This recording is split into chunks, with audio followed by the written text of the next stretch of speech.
Hey, c'est Edouard, bienvenue dans cette nouvelle vidéo. Aujourd'hui, on va voir ensemble les avantages d'être propriétaire en Suisse. J'ai fait assez récemment une vidéo sur les avantages d'être locataire et aujourd'hui, on va se concentrer sur les avantages d'être propriétaire, d'acheter sa résidence principale. À mon avis, quand on compare être locataire et propriétaire, il faut aussi comparer et prendre en compte surtout la flexibilité versus la liberté. Quand on est locataire, on est beaucoup plus flexible. C'est beaucoup plus simple de quitter son logement. Vous devez résilier le bail avec 3 mois de préavis. En Suisse, de manière générale, pour un bien résidentiel, donc c'est assez facile. En 3 mois, vous êtes loin et vous passez à autre chose. Quand vous êtes propriétaire, c'est beaucoup plus compliqué que ça va vous prendre potentiellement plus de temps, ça dépend où est situé votre bien immobilier, à quoi il ressemble, est-ce qu'il y a beaucoup d'acheteurs dans votre région, comment est le marché immobilier actuel, donc vous dépendez de beaucoup plus d'éléments si vous voulez revendre votre bien immobilier. Point de vue flexibilité et dans un monde qui va très vite aujourd'hui, c'est avantageux d'être locataire, c'est clair. Maintenant, d'un point de vue liberté, c'est pas du tout la même chose. Quand vous êtes locataire, vous pouvez pas du tout faire tout ce que vous voulez. Vous avez potentiellement un appartement dans lequel vous vivez pendant plusieurs années, il devient un petit peu vétuste avec le temps et c'est pas vous qui décidez quels travaux vous allez faire et comment vous allez le faire et quand est-ce que vous allez le faire. Quand vous êtes propriétaire d'une maison individuelle, vous faites vraiment tout ce que vous voulez. Là, vous faites comme vous voulez, vous êtes chez vous, c'est vous qui décidez. La problématique aussi, par contre, c'est quand vous êtes propriétaire d'un appartement en copropriété, très souvent les gens ont l'impression qu'ils font tout ce qu'ils veulent, mais c'est pas vraiment le cas. Vous êtes propriétaire d'un appartement dans un immeuble, vous êtes copropriétaire avec d'autres propriétaires, vous faites pas tout ce que vous voulez, en tout cas pas dans les parties communes. Il faut bien différencier la partie commune de la partie privée. À partir du moment où vous rentrez dans votre appartement,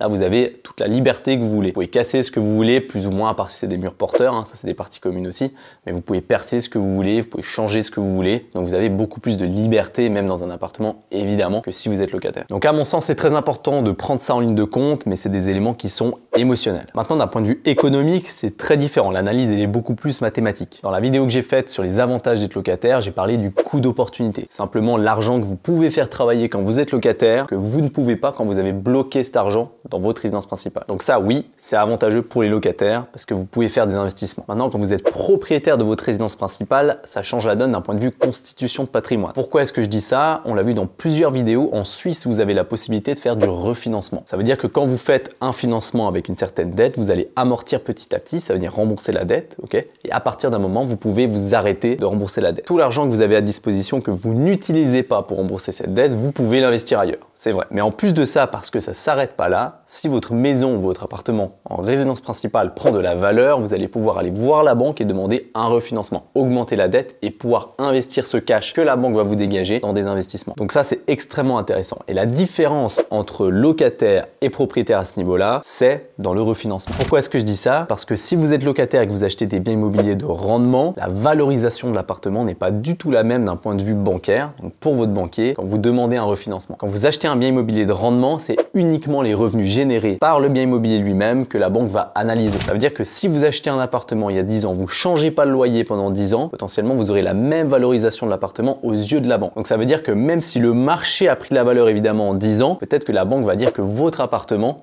n'a pas pris de valeur parce que le loyer n'a pas changé et donc il génère toujours les mêmes revenus locatifs. Et à ce moment-là, si la banque le calcule comme ça, parce qu'il y a des banques qui calculent un petit peu différemment, ça dépend de chaque financement et de quel patrimoine vous avez à disposition, et bien dans ce cas-là, vous ne pourrez pas faire de refinancement même 10 ans plus tard avec un bien de rendement. En revanche, avec votre résidence principale, c'est pas du tout la même chose parce que la banque va calculer une valeur réelle, une valeur de marché, ce qu'on appelle aussi une valeur vénale, et c'est la valeur de nantissement, la valeur que la banque va utiliser pour son propre financement. Et si vous achetez une maison il y a 10 ans, vous la gardez pendant 10 ans, elle va prendre de toute façon de la valeur parce que le marché immobilier suisse fait que de monter. Donc ça va monter doucement, mais c'est sûr que ça va monter. Et puis la banque dans 10 ans va vous dire, ok, bon bah on s'en fout du revenu locatif, c'est pas du tout ça qu'on regarde, on regarde simplement la valeur vénale du marché à l'instant T, combien est-ce que vous êtes censé pouvoir revendre votre maison aujourd'hui? Je dis maison, mais c'est une maison comme un appartement, c'est exactement la même chose. Donc potentiellement d'un point de vue refinancement, donc développement de capital aussi, développement de patrimoine grâce au refinancement, la résidence principale, c'est un bon avantage. Aujourd'hui d'ailleurs, on a des centaines de millions certainement à travers la Suisse de refinancements possibles qui ne sont pas utilisés. Pourquoi? Parce qu'on a des vieux propriétaires qui ont acheté il y a très longtemps des maisons et des appartements qui sont très bien placés, qu'ils ont payé pas cher du tout. Ils se sont endettés sur ces appartements maison et puis ils ont remboursé la dette au maximum parce que la culture a changé. Aujourd'hui, on apprécie beaucoup plus la dette, on utilise beaucoup plus la dette que ce qu'on faisait avant. Donc les anciennes générations ont amorti ces dettes au maximum, ils ont potentiellement tout remboursé. Des biens immobiliers qui valent 1 million, 1,5 million, 2 millions sur lesquels ils ont aucune dette. Et si aujourd'hui vous avez une maison qui vaut 2 millions sur laquelle vous n'avez pas de dette, vous allez voir la banque, elle va vous prêter 1,5 million facile en cash. Ce 1,5 million, vous allez pouvoir l'investir, c'est des fonds propres. Donc grosso modo, vous prenez ces 1,5 million et vous allez pouvoir acheter pour 6 millions d'immeubles. Et ça, c'est le cas d'énormément de familles aujourd'hui et de générations. Et ce qui est extrêmement dommage et ce que je vois très souvent, c'est les problèmes de succession. Parce que vous avez des générations qui ont investi il y a très longtemps dans leur résidence principale, ils ont des maisons qui valent de l'or, des appartements qui valent de l'or, ils n'ont aucune dette dessus. Et les héritiers, vu qu'ils ne s'entendent pas, au lieu de se mettre d'accord et d'utiliser cet effet de levier de refinancement en gardant la propriété et en demandant du cash à côté, ils préfèrent vendre. Mais sachez que vendre une maison aujourd'hui en Suisse qui n'a pas de dette, c'est une grave erreur. Vous pouvez, grâce à la banque et au refinancement, garder la propriété et en plus dégager du cash. Donc voilà un avantage aussi d'acheter sa résidence principale, mais là on parle de beaucoup plus long terme. Enfin, un troisième avantage aussi d'être propriétaire de sa résidence principale, c'est aussi la maîtrise des coûts. Potentiellement, quand vous êtes locataire, évidemment que votre loyer peut évoluer au fil du temps et c'est pas vous qui décidez directement. Par contre, quand vous êtes propriétaire de votre résidence principale, si vous avez décidé de contracter un taux fixe, bien là vous savez exactement combien vous allez payer pour une certaine période. Si vous avez un taux fixe sur 10 ans, vous savez que vous allez payer X montant, X% de votre dette sur 10 ans. À noter également quand vous êtes propriétaire de votre résidence principale et que vous êtes endetté, donc très important d'être endetté, la Suisse a un système qui a été mis en place pour être endetté, eh bien vous avez des avantages fiscaux, vous pouvez déduire la valeur de la dette de votre fortune et vous pouvez déduire les intérêts passifs que vous allez payer de vos revenus, ou plus précisément de la valeur locative attribuée à votre bien immobilier. C'est ce fameux loyer fictif que vous recevez, pas vraiment au final, en étant propriétaire en Suisse. Donc pour résumer, on a pas mal d'avantages à être propriétaire de notre résidence principale en Suisse, comme la liberté de faire ce que vous voulez, la construction d'un patrimoine sur le long terme, le refinancement, les avantages fiscaux. Mais en revanche, on a aussi des inconvénients qui sont la flexibilité, très compliqué, où ça prend beaucoup plus de temps de vendre un bien immobilier potentiellement que de résilier son contrat de bail, ou en tout cas vous avez beaucoup moins de certitude. Et puis également, si vous savez vraiment bien faire travailler votre argent avec des bons investissements, peut-être que bloquer tout cet argent dans une résidence principale, c'est pas la meilleure solution d'un point de vue économique, la meilleure optimisation pour faire développer votre patrimoine rapidement. Aussi, quand vous êtes propriétaire de votre résidence principale, vous devez faire très attention à l'investissement à long terme que vous êtes en train de faire. Donc vous devez prendre en compte les frais d'entretien que vous allez avoir, vous devez prendre en compte les frais de travaux de rénovation, donc les travaux lourds que vous allez devoir supporter plus tard en étant propriétaire. Vous devez absolument constituer un fonds de rénovation chaque année pour anticiper ces travaux lourds, même si personne vous dit de le faire. Et ça, si vous n'êtes pas certain, s'il vous plaît, demandez conseil auprès de professionnels pour vous guider un petit peu sur les montants qu'il faut mettre de côté. Voilà, merci beaucoup d'avoir regardé la vidéo jusqu'au bout. J'espère que ça vous aura clarifié un petit peu sur les avantages d'être propriétaire ou alors d'être locataire. Et moi, je vous dis à très vite pour une prochaine vidéo.